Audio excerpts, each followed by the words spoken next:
calipers are on. They work just by going through, getting them rotated, and then every couple turns, just give it a little crank, and eventually it'll cut through. It's not a race. You go through and you tighten it down too much, it's just going to go through and break.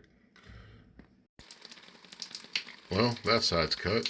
Funny thing is, I purposely built a drain into my manifold so I could drain this, not like this. And I didn't use it.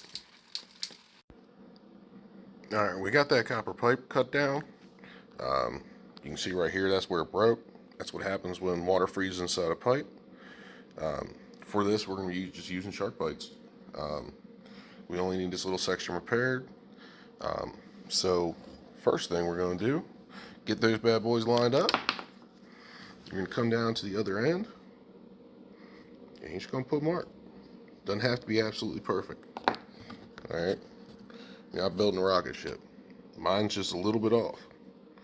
Alright, so when you use the SharkBites, you have this gap in the middle. It's about a ½ inch. Alright, so we're going to want to come about an inch shorter than this, because we're going to have ½ inch at one side and we're going to have ½ inch at the other side. So yeah, we're going to go ahead. I know that my thumb is about an inch. Alright, we're going there, but we know that our mark was slightly off.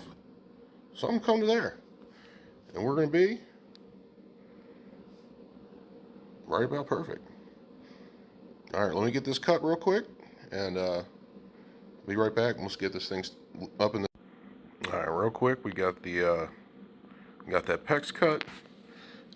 These are the SharkBites. If you don't know how to use them, pipe goes in there. You gotta push it all the way tight, and then pull on it, and it'll lock in place. Just how that one works. So, before we get up into the ceiling, go ahead and get this first side on. Alright, first side is on. We got that down here.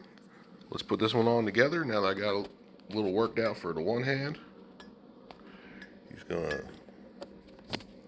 stick it in and just pull it down.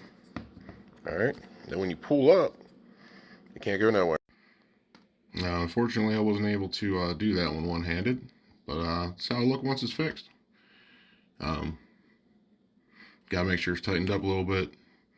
I'll put some water in it and check and see if that's actually leaking or if that's just water that's still coming down the pipe. But that's it. This is how you make a PEX repair.